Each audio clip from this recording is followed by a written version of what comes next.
လီဗာပူးရဲ့လက်ရှိကစားပုံကဆက်စကိုနဲ့ဆိုရင်ကွက်တီပဲလို့ပြောလာခဲ့လို့ပြိုင်ကားပြိုင်ပွဲတွေကိုလဲနဲ့ဝင်ပြိုင်ခိုင်းနေဆိုပြီးတော့လှောင်ပြောင်ခံရတဲ့အန်ဒီကိုအားလုံးပဲမင်္ဂလာပါခင်ဗျာ Wine Sport ကနေကြိုဆိုလိုက်ပါတယ် iPad ခွန်ရှိကိုနဲ့ 5 Mix ကစားလို့တယ်ဆိုရင်တော့ Viber နံပါတ်39 454 569 465ကိုဆက်သွယ်လိုက်ပါ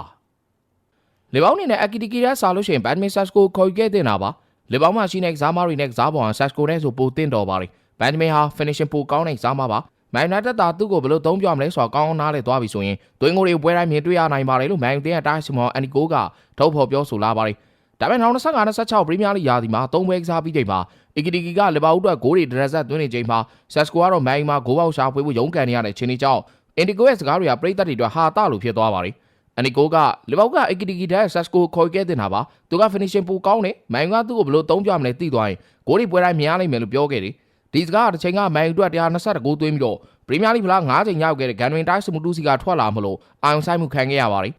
ဒါမဲ့ကိုရဲ့စကားလက်ရှိကစားမနှုတ်ရဲ့လက်ရှိခြေစွမ်းနေတဲ့မကိုက်ညီသေးပဲဖြစ်နေကြအောင်ပရိသတ်တွေကအန်ဒီမင်းဘာတွေပြောနေတာလဲမူးနေလဲ ACA မှာသာပြိုင်နေပါကွာလို့တောင်ပြောနေကြမလားမသိပါဘူးဥပမာအနေနဲ့ပြောရရင်ကိုရဲ့စကားစိုက်ကားနဲ့ Ferrari ကားကိုနှိုင်းယှဉ်ပြီးတော့စိုက်ကားကပိုမြန်တယ်လို့ပြောလိုက်သလိုမျိုးဖြစ်သွားပါတယ်ဒါကြောင့်နှောင်ပြောင်မှုတွေက social media မှာတားမြစီးမြပေါက်ကွဲထွက်လာပါ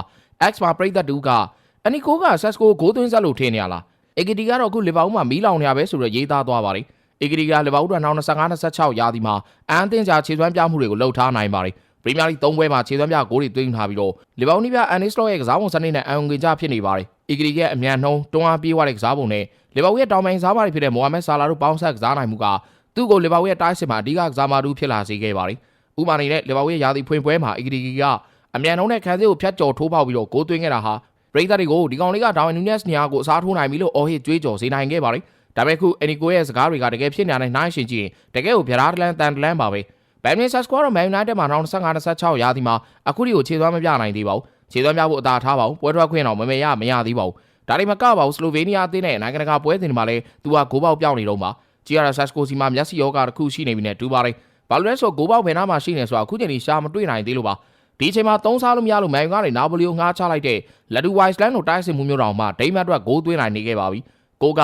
Sesko finisher ပိုကောင်းတယ်လို့ပြောခဲ့ပေမဲ့လက်ရှိချိန်မှာ Sesko ရဲ့ဂိုးသွင်းနှုန်းဟာ Rasmus Hojlund လို့မန်ယူကကန်ထုတ်လိုက်တဲ့တိုက်စစ်မှုတဲ့တောင်နှိမ့်ကြနေတာပို့ပြီးတော့ရည်စရာဖြစ်သွားပါတယ်ပရိသတ်တွေကလည်း Hojlund တော့ဂိုးသွင်းနိုင်သေးရင် Sesko ကဘာလဲဆိုပြီးတော့လှောင်ပြောင်နေကြပါတယ်ကိုရဲ့စကားတွေကတကယ်ကိုဟာတာဆန်တဲ့အခြေအနေကြီးပါ Sesko ကလာလာရှိတဲ့ကစားမတယောက်ဆိုပေမဲ့လက်ရှိခြေစွမ်းကိုကြည့်လိုက်ရင်ကိုရဲ့ထောက်ခံမှုကိုကိုဘက်ကိုရက်တဲ့လိမ့်ဆွဲမြန်မာစကားပုံလုံးဖြစ်လာစေခဲ့ပါတယ်ကိုကလီဗာပူးရဲ့ကစားပုံက Sesko နဲ့ပို့ပြီးတော့တင့်တော်လို့ပြောခဲ့ပေမဲ့လက်ရှိအာနီစလော့ရဲ့နီးပြစနစ်ကိုကြည့်ရင်အီကီတီကသာပို့ပြီးတော့အန်ဝင်ကြဖြစ်စေပါတယ်စလော့ရဲ့ကစားပုံက high press နဲ့တိုက်စပိုင်းကိုလေးပေးတဲ့ပုံစံဖြစ်ပြီးတော့အီကီတီရဲ့တွန်းအားနဲ့အမြန်နှုန်းကဒီစနစ်နဲ့တစ်ထပ်တည်းသွားကြပါတယ်ဒါကြောင့်ကိုက Sesko လီဗာပူးရဲ့ဖြတ်လက်တဲ့ကစားပုံနဲ့ထဲဖို့အကြံပေးလိုက်တာပြိုင်ကားပြိုင်ပွဲတွေကိုလှဲနဲ့ဝင်ပြိုင်ခိုင်းတယ်လို့မျိုးဖြစ်နေခဲ့ပါတယ်ဆိုတော့ပရိသတ်တွေရောဘယ်လိုမြင်လဲအန်နီကိုရဲ့စကားတွေပေါ်ကိုရဲ့ထင်မြင်ချက်ကိုလည်းပြောပြီးသွားပါဦးအားလုံးကိုကျေးဇူးတင်ပါတယ်ခင်ဗျာ